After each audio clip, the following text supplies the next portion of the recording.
यो नमः।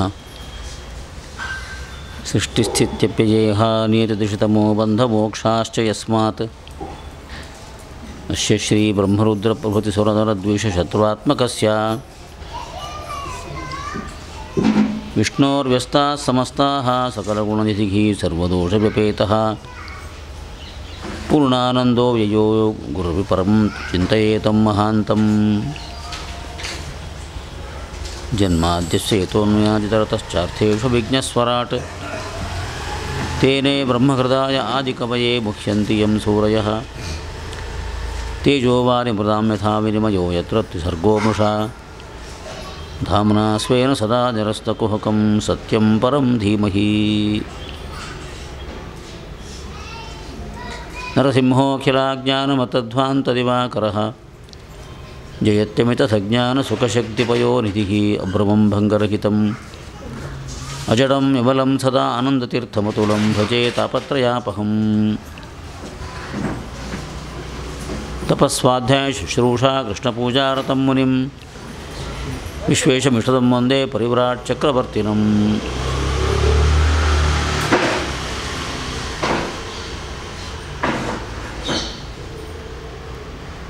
ದ್ವಿತೀಯ ಸ್ಕಂಧದ 2 ಅಧ್ಯಾಯಗಳ ಸಾಮಾನ್ಯ ಪರಿಚಯ ಈ 4 ದಿವಸಗಳಲ್ಲಾಗಿದೆ.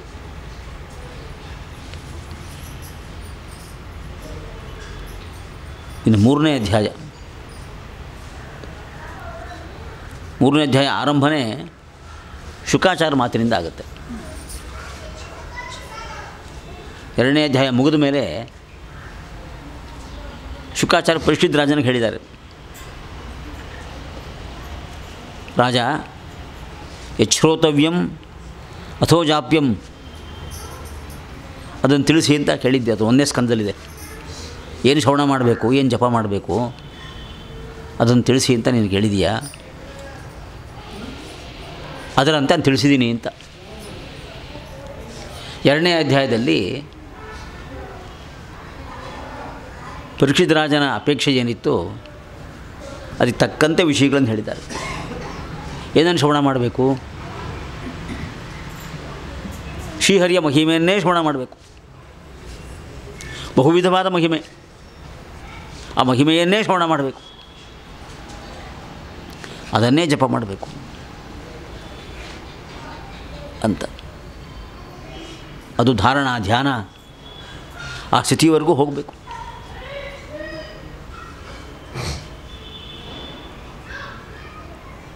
ಧ್ಯಾನದಲ್ಲಿ ಭಗವತ್ ಸಾಕ್ಷಾತ್ಕಾರ ಆಗಬೇಕು.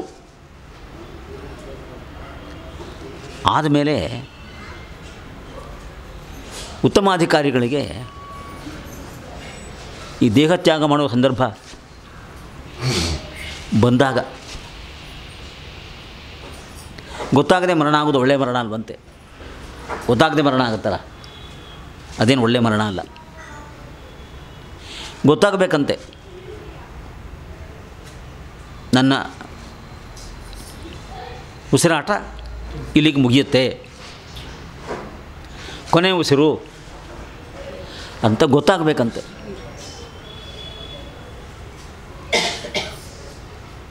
ಎಲ್ರಿಗೂ ಗೊತ್ತಾಗೋದಿಲ್ಲ.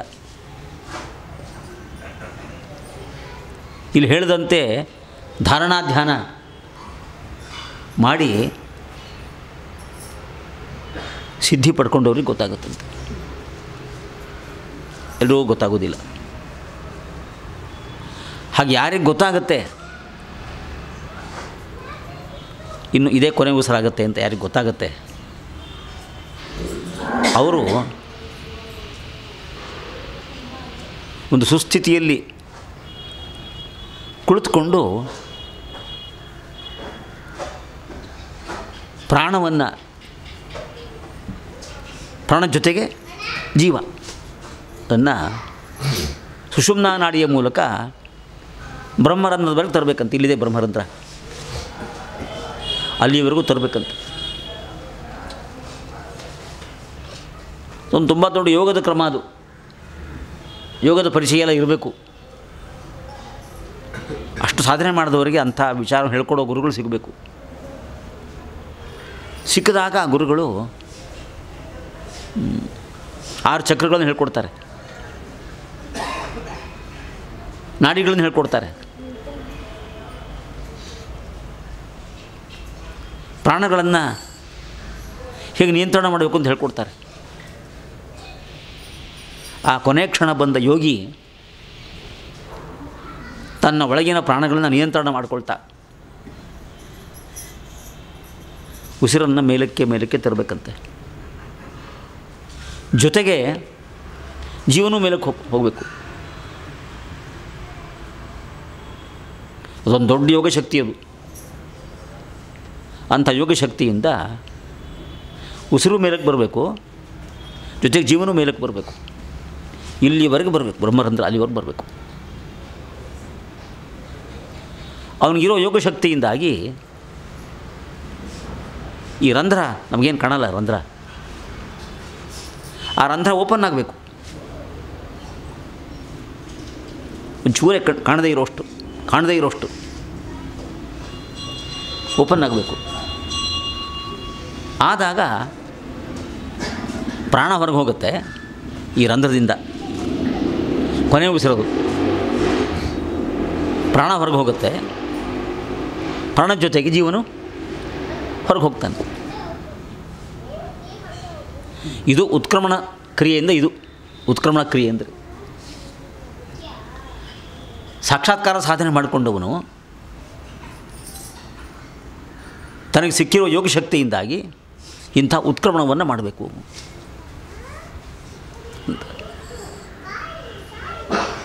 ಅದನ್ನು 2ನೇ ಸ್ಕಂದಲ್ಲಿ ಹೇಳಿದ್ದಾರೆ. ನಾನು ನಿನ್ನೆ ಸಮಯ ಮೀರೋಯ್ತು ಅಂತದೆಲ್ಲ ಹೇಳಿಲ್ಲ ಅಷ್ಟೇ, ಇವತ್ತು ಬರೀ ಸಮ್ಮರಿ ಹೇಳ್ತಾ ಇದ್ದೀನಿ. ಉತ್ಕ್ರಮಣ ಹೀಗಾಗುತ್ತೆ. ಅಂಥ ಉತ್ಕ್ರಮಣ ಪ್ರಕೃತಿ ಬಂಧನದಿಂದ ಬಿಡುಗಡೆಗೆ ಉಪಯೋಗಿಯಾದ ಉತ್ಕ್ರಮಣ. ಅಂಥ ಉತ್ಕ್ರಮಣವನ್ನು ಸಾಧಿಸಬೇಕಂತೆ. ಅದೆಲ್ಲ ಹೇಳಿದ್ವು 2ನೇ ಸ್ಕಂದದಲ್ಲಿ. ಈ 3ನೇ ಸ್ಕಂದ ಆರಂಭ ಆಗ್ತಾಯಿದೆ. ಆರಂಭದಲ್ಲೇ ಶುಕಾಚಾರ್ಯ ಹೇಳ್ತಾ ಇದ್ದಾರೆ, ಪರೀಕ್ಷಿತ್ ರಾಜರೇ, ನಿಮಗೇನು ತಿಳ್ಕೊಳ್ಬೇಕು ಅಂತ ಅಪೇಕ್ಷೆ ಇತ್ತು, ಏನು ಕೇಳಿದ್ರಿ ಅದನ್ನೆಲ್ಲ ಹೇಳಿದ್ದೀನಿ ಅಂತ. ಯಾರಿಗೋಸ್ಕರ ಹೇಳಿದ್ದು ಅಂತಲೂ ಹೇಳಿದ್ದಾರೆ ಶುಕಾಚಾರ್ಯರು. ನೃಣಾಂ ಯನ್ ಮ್ರಿಯಮಾಣಾನಾಂ ಮನುಷ್ಯೇಷು ಮನೀಷಿಣಾಂ ಅಂತ. ಮನುಷ್ಯ ಸಮುದಾಯದಲ್ಲಿ ಎಲ್ರಿಗೂ ಮರಣ ಆಗೇ ಆಗುತ್ತೆ, ಎಲ್ರಿಗೂ ಮರಣ ಆಗುತ್ತೆ. ಆದರೆ ಮನುಷ್ಯ ಜನ್ಮ ಇದ್ದಾಗ ಈ ಮನುಷ್ಯ ದೇಹವನ್ನು ಬಳಸ್ಕೊಂಡು ಮನೀಷಿಗಳು ಆದವರು ಎಷ್ಟು ಜನ ಅಂತ. ಮನೀಷಿಗಳು ಅಂದರೆ ಉತ್ತಮ ಜ್ಞಾನವನ್ನು ಪಡ್ಕೊಂಡವರು ಅಂತ ಅರ್ಥ. ಮನೀಷಿಗಳು ಉತ್ತಮ ಜ್ಞಾನವನ್ನು ಪಡ್ಕೊಂಡವರು ಅಂತ ಅರ್ಥ. ಮನುಷ್ಯ ದೇಹ ಕೋಟಿ ಕೋಟಿ ಜನಗಳಿಗೆ ಬಂದಿದೆ. ಆದರೆ ಒಳ್ಳೆ ತತ್ವಜ್ಞಾನ ಪಡ್ಕೊಂಡವರು, ಮನುಷ್ಯ ಜನ್ಮದ ಸಾರ್ಥಕತೆ ಹೇಗೆ ಅಂತ ತಿಳ್ಕೊಂಡವರು, ಅದಕ್ಕೆ ತಕ್ಕಂತೆ ಸಾಧನೆ ಮಾಡಿದವರು, ಅಂಥವ್ರ ಸಂಖ್ಯೆ ತುಂಬ ತುಂಬ ಕಡಿಮೆ. ಕೋಟಿ ಕೋಟಿ ಜನಗಳಲ್ಲಿ 1 2 ಇರ್ತಾರಂತೆ. ಹಾಗೆ ಮನುಷ್ಯ ಜನ್ಮವನ್ನು ವಿದ್ಯಾರ್ಜನೆ ಮಾಡಲಿಕ್ಕೆ, ಅನುಷ್ಠಾನ ಮಾಡಲಿಕ್ಕೆ ಯಾರು ಪರಿಪೂರ್ಣ ಉಪಯೋಗ ಮಾಡಿಕೊಂಡಿದ್ದಾರೆ ಅಂಥವ್ರನ್ನ ಮನೀಷಿಗಳು ಅಂತ ಕರೆಯೋದು.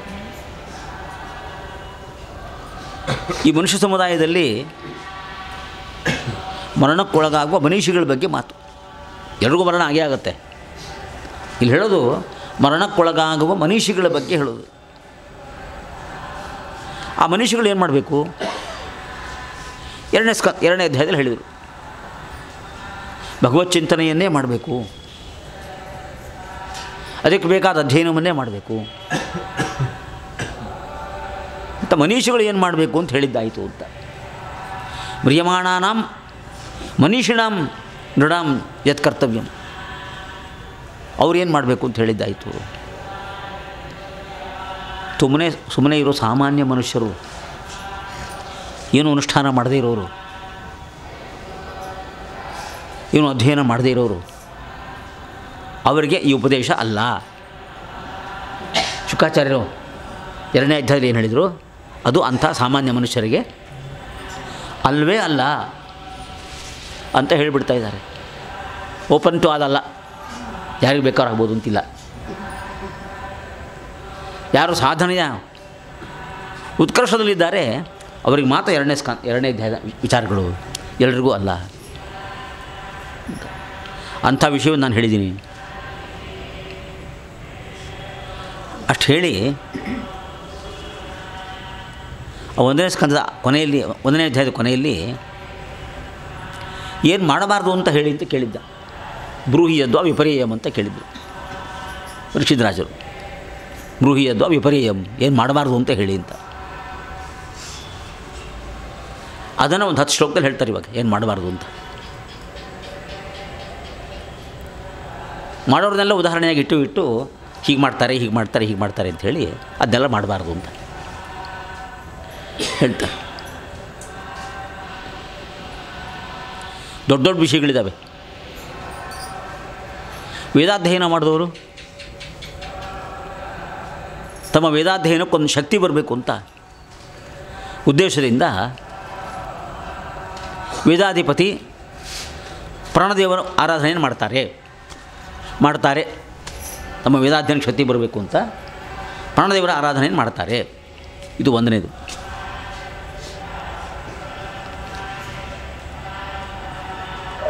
ಇಂದ್ರಿಯಗಳನ್ನು ಗೆಲ್ಲಬೇಕು ಅಂತ, ಜಿತೇಂದ್ರಿಯನಾಗಬೇಕು ಅಂತ ಅಪೇಕ್ಷೆ ಇದ್ದವರು ಇಂದ್ರನ ಆರಾಧನೆಯನ್ನು ಮಾಡ್ತಾರಂತೆ. ಇಂದ್ರನ ಆರಾಧನೆಯನ್ನು, ದೇವೇಂದ್ರ ಅವನ ಆರಾಧನೆಯನ್ನು ಮಾಡ್ತಾರಂತೆ. ಸಂತತಿ ಬೇಕು ಅಂತಿದ್ದವರು ದಕ್ಷ ಪ್ರಜಾಪತಿ, ಕಶ್ಯಪರು ಅಂತ ಪ್ರಜಾಪತಿಗಳಿದಾರಲ್ಲ, ಆ ಪ್ರಜಾಪತಿಗಳ ಆರಾಧನೆ ಮಾಡ್ತಾರಂತೆ.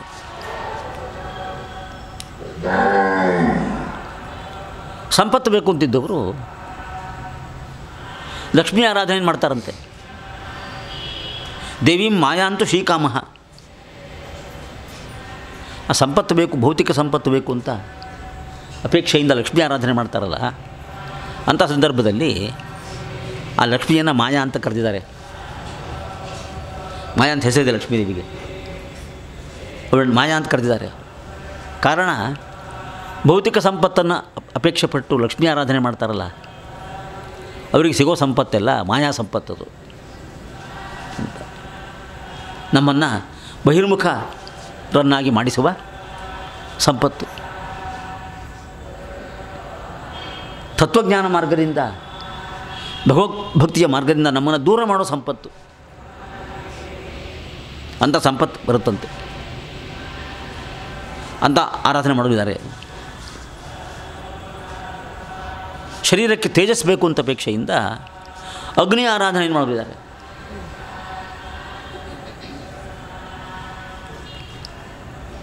ಇನ್ನಷ್ಟು ಸಂಪತ್ತು ಬೇಕು ಅಂತಿದ್ದವರು ಅಷ್ಟವಸುಗಳು ಅವರ ಆರಾಧನೆ ಮಾಡ್ತಾರಂತೆ.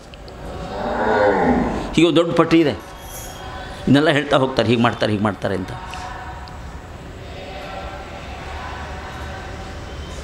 ವಿದ್ಯೆ ಬೇಕು ಅಂತಿದ್ದವರು ರುದ್ರದೇವರ ಆರಾಧನೆ ಮಾಡ್ತಾರಂತೆ. ಮಾಡಲಿಕ್ಕೆ ಅನುಮತಿ ಇದೆ. ವಿದ್ಯಾಧಿಪತಿಗಳು ರುದ್ರದೇವ ಆರಾಧನೆ ಮಾಡ್ತಾರಂತೆ. ಹೀಗೆ ಬೇರೆ ಬೇರೆ ಆರಾಧನೆಗಳನ್ನು ಹೇಳಿ, ಇದು ಒಂದು ರೀತಿಯಲ್ಲಿ ಒಪ್ಪಿಕೊಳ್ಬೇಕಾದ ಆರಾಧನೆ. ಅಂಥ ಸಂಪತ್ತುಗಳು, ಅನುಕೂಲಗಳು ಎಲ್ಲ ಪ್ರಾಪ್ತವಾಗ್ತವೆ. ಬದುಕಿನಲ್ಲಿ ಬೇಕಿವೆಲ್ಲ. ಸಂಪತ್ತು ಬೇಕು, ವಿದ್ಯೆ ಬೇಕು, ವರ್ಚಸ್ ಬೇಕು, ಮಾಡಿದ ಅಧ್ಯಯನಕ್ಕೆ ಶಕ್ತಿ ಬೇಕು, ಎಲ್ಲ ಬೇಕು ಅಂತ ಅವರವರನ್ನು ಆರಾಧನೆ ಮಾಡ್ತಾರೆ. ಅವರವರ ಅದಕ್ಕೆ ನಿಯಾಮಕರಾದ್ದರಿಂದ ಅವರವರ ಆರಾಧನೆಯನ್ನು ಮಾಡ್ತಾರೆ. ಆದ್ದರಿಂದ ಒಂದು ಹಂತದಲ್ಲಿ ಈ ಆರಾಧನೆಗೆಲ್ಲ ಒಪ್ಪಿಗೆ ಇದೆ, ತಪ್ಪಲ್ಲ. ಇದು ಒಪ್ಪಿಗೆ ಇದೆ ಈ ಆರಾಧನೆಗೆ. ಶುಕಾಚಾರ್ಯನೆಲ್ಲ ಹೇಳಿ ಒಪ್ಪಿಗೆ ಇದೆ. ಆದರೆ ಅಂತ ಆದರೆ ಹೇಳ್ತಾರೆ. ಒಪ್ಪಿಗೆ ಇದೆ, ಆದರೆ ಇಂಥದ್ದನ್ನೆಲ್ಲ ಬಯಸಬಾರದು. ಭಗವತ್ ಸಾಕ್ಷಾತ್ಕಾರದ ಜೀವನ ಮಾಡಬೇಕು ಅಂತಿದ್ದವರು, ಶ್ರೇಯಸ್ಸಾಗಬೇಕು ಅಂತಿದ್ದವರು. ಅವನಿಗೆ ಸಿದ್ಧಾರ್ಥ ಅಂತ ಹೆಸರಿತ್ತು. ಅವನು ಲೌಕಿಕವಾಗಿ ಏನೋ ಹೀಗೆ ನಡ್ಕೊಂಡ, ಅದರಲ್ಲೇ ಒಂದು ಸಿದ್ಧಿ ಮಾಡಿಕೊಂಡ ಅಂತ, ಅದರಲ್ಲೇ ಒಂದು ಸಿದ್ಧಿ ಮಾಡಿಕೊಂಡ ಅಂತ. ದೇವರ ಅವತಾರ ಅಂತಲ್ಲ ಅಲ್ಲ. ಆದರೆ ಅಲ್ಲೊಂದು ಗಮನಿಸಬೇಕಾದ ಸಂಗತಿ ಇದೆ. ಅದಕ್ಕೋಸ್ಕರ ನಾನು ಉಲ್ಲೇಖ ಮಾಡಿದ್ದು. ತುಂಬ ಲೌಕಿಕ ವ್ಯಕ್ತಿ, ರಾಜಾರಾಣಿಯರ ಮಗ. ಅದು ಗಮನಿಸಬೇಕಾದ ಸಂಗತಿ ಏನು? ಯಾವುದಾದ್ರೂ ವಿಷಯವನ್ನು ಸರಿಯಾಗಿ ತಿಳ್ಕೊಳ್ಳೇಬೇಕು ಅಂತ ಗಾಢವಾದ ಹಂಬಲ ಇದ್ದರೆ, ಮಹಾಪ್ರಯತ್ನ ಮಾಡಿದರೆ ಆಗ ಅದು ಗೊತ್ತಾಗತ್ತೆ ಅಂತ. ಆ ಸಿದ್ಧಾರ್ಥ ಮನೆ ಬಿಟ್ಟು ಹೋದವನು ಯಾವುದೋ ಕಾಲೇಜಿಗೆ ಹೋಗಿ, ಪಾಠಶಾಲೆಗಳಿಗೆ ಹೋಗಿ ಸೇರಿಕೊಂಡು ಒಂದು 100 ಪುಸ್ತಕ ಓದಲಿಲ್ಲ. ಅವನು ಯಾವ ಪುಸ್ತಕನೂ ಓದಲಿಲ್ಲ. ಮನಸ್ಸಿನಲ್ಲಿ ಗಾಢವಾಗಿ ಆಲೋಚನೆ ಮಾಡ್ತಾ ಇದ್ದ, ಈ ಜಗತ್ತಿನ ಈ ದುಸ್ಥಿತಿಗೆ ಏನು ಕಾರಣ ಅಂತ ಅವನೇ ಗಾಢವಾಗಿ ಆಲೋಚನೆ ಮಾಡ್ತಾಯಿದ್ದ.